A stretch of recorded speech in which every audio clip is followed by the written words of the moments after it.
Hey everyone, Kate Pont here, Raising the Stakes with Dave Warburton, and we are talking about 12 months animal health for mixed age cows. Dave, you're a practicing vet in the Hawke's Bay, and before we get started, just make sure you like our Facebook page and subscribe to our YouTube channel. And any questions, just drop in the comments and you can answer them from there too, Dave. You see them? Yep. So we're talking animal health for mixed age cows. Let's start with their feed requirements because they're quite different throughout the 12-month period. Yeah, so the cows, if they're in good order, then they are a feed buffer. So the fat on their back is their winter reserves. In most scenarios, not many people will be feeding out to cows over the winter. Mm-hmm. They tend to make sure that they're in good condition, and then they can mine that condition over the winter. Mm-hmm. The problem is if we have a dry autumn and the cows are light at weaning and then you have to look after them and nurse them through the winter, that gets a little bit more tricky. So the drafting gate is always your friend, and always drafting off their light condition cows, taking them out of the mob for feed pressure, and letting them bounce back from a commercial point of view is really important if you want to get a good outcome at the end. Yeah, so we're weighing them and body condition scoring them. So we'd be doing that at weaning, and that's when you'd be trying to pick them up quickly before winter kicks in. Is that? Yeah. So I mean, a rough rule of thumb for a maintenance of a animal is around 2% of their live weight in dry matter eaten per day. Okay. So the first thing to do is you've got to know what that weight is, and not many people know the weights of their cows, and it's not a number that people are very familiar with, and they're surprisingly heavy. Yes. Yeah. So I think from a breeding genetics point of view, in the last 30 years we've put on 5 kilos a year. So our cows are about 150 kilos heavier than they were 30 years ago. Yes, and is that purely weight, or have they grown in stock? Like, are they bigger cattle, frame and everything? They're bigger in frame and width and height. Yeah, so it's really important to know the average weight of your cow herd. Yeah, and that's for a lot of reasons, which we'll talk about later as well. So we're weighing them and body condition scoring them at weaning. Yes. When else are we doing that?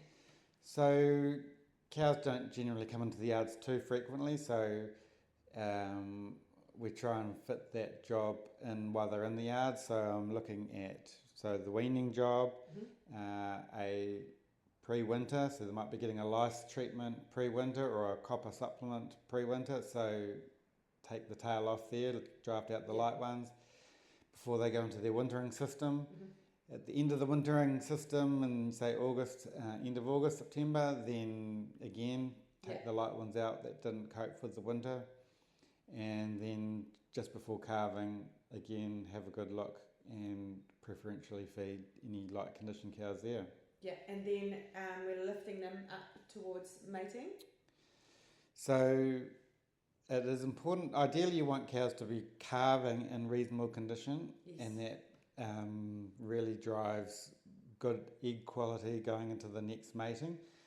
If they are calving in really light condition, you can still get a really good pregnancy rate compared to cows calving in good condition, but there might be a bit more spread in that mating period. So if they calve in good condition and then they're on a rising plane without getting too fat, then you often get a really good pregnancy rate and a really good conception to the front end of the mating. But if you're calving them in skinny condition and you can still feed them after that, then you'll get a good pregnancy rate, but the spread might be further. So pre-calving, we're looking at the body condition score of a 6 or a 7. Yep. And then they'll be going down after calving, and then we're picking them back up to a 6 or a 7, ideally at mating. Yep. Yeah. Cool. And then the other thing we look at with our cows is minerals. So should we be blanket testing, should we be giving our cows the minerals, or should we be testing out to see what our deficiencies are? So the mineral deficiencies is a property issue, and the most sensitive class of stock in terms of cattle exposing to a mineral deficiency are your growing stock. So, Okay. so knowing that there's no deficiencies in the growing stock will be the first signs of a problem, and so if there's issues in the young stock, they'll be the first to react to see that, and with testing. And the cows, because they're just getting maintained rather than the growing capacity, their mineral requirements are lower, and it will depend on the pasture availability of those minerals as to whether they need something. So typically in the North Island we would be giving the cows some copper, some form of selenium, and the only difference between young stock and cows in terms of other minerals to consider is magnesium for your grass staggers. So blood testing cows pre-calving is a really simple, quick test. You often can get results turned around in 48 hours, and it just tells you how low the cows are and how drastic you need to intervene with different forms of magnesium. And magnesium is more for just that one period, like just around calving time? Just around the calving time. So we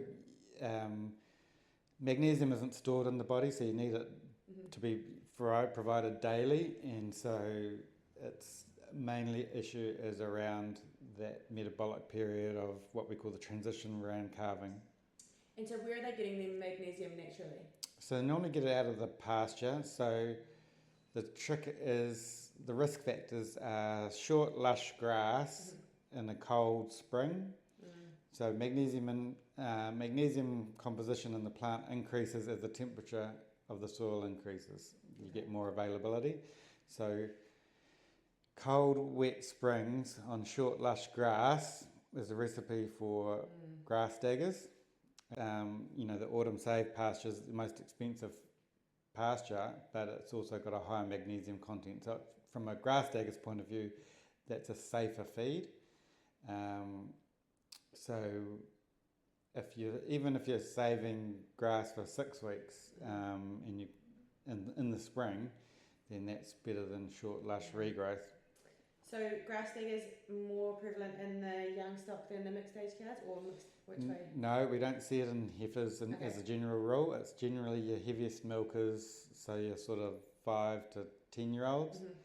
It tends to be the highest risk cows are the biggest milkers, the older girls that are in lighter condition, and those that are carrying twins. Okay. And what are we looking for? Like, if we haven't done the magnesium, what does grass staggers look like? So grass staggers comes in a variety of forms. 4 feet in the air is often the first sign. But if you happen to see a cow with grass staggers, she'll be quite hyper excitable. So she may be aggressive. She'll be twitchy. If you find her lying on the ground, you often find them having dug a hole, so they thrash, so they actually paddle their feet, and their eyeballs can be quite reactive to sunlight. They don't like the sunlight.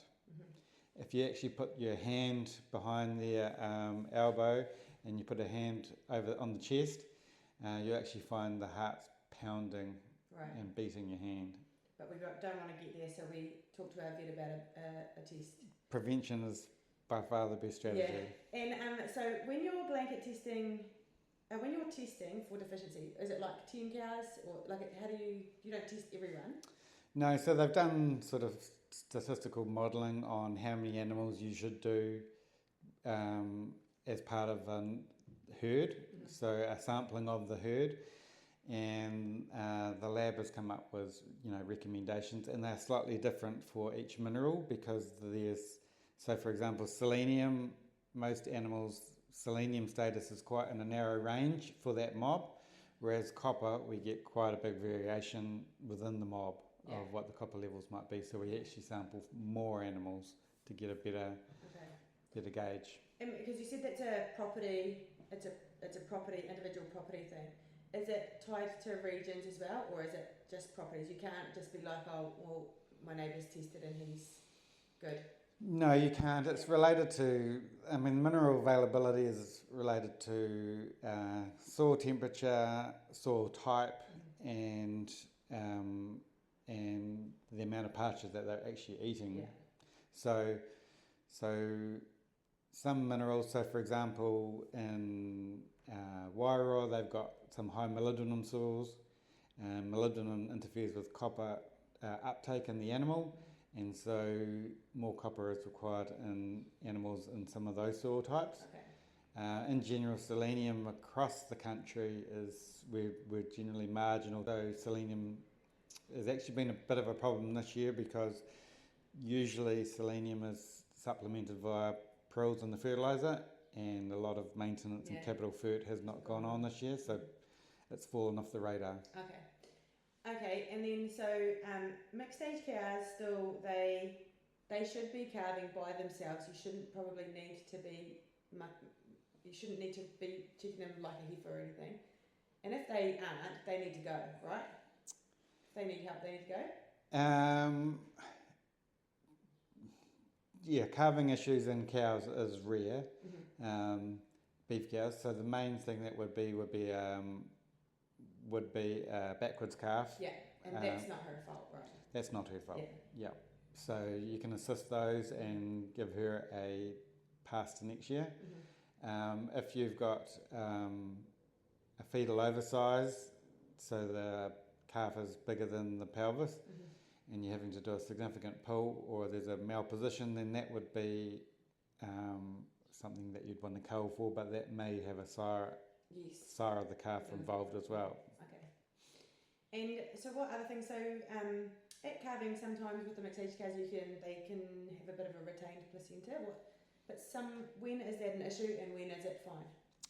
So retained placentas can happen if the cow has got sick prior to calving. Okay. If she's got twins, there's more likelihood that she will retain her membranes. If you've assisted her, then that can also retain the membranes.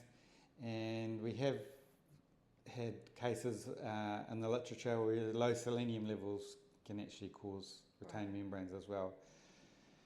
We used to go in and back in the old days and put a antibiotic pessary into the uterus and kill all the bugs in there, and I think the job was done. But actually, when we have retained membranes, we want some bacteria, the good bacteria in there, to rot away the attachments of the caruncles to the cotyledon, and so we actually don't want to be treating them with antibiotics. We need the bacteria in there to do that. We don't know if there are good bacteria or bad bacteria in there, so we generally just watch the cow. We're not worried that the membranes are there unless she's going off colour, and that means that she's probably systemically sick, so she's getting a touch of blood poisoning, in which case we jump in with injectable antibiotics. So we don't actually start tugging on membranes or anything like that until at least 4 days after she's calved, and that would just be a gentle pull. We don't want to cause bleeding, we just want them to unbutton gently. But even if they don't come apart then and the cow's not sick, we just leave them alone. Yeah, so it would be, so 4 days unless she's getting ill, and then we call a vet. Yeah? Yep. What would be the most common thing you would see in cows, common issue, do you think? We don't tend to go to a lot of beef cows these days. Most of them are unshepherded. The focus is really on the heifers, so grass daggers is still our biggest issues that we get called to.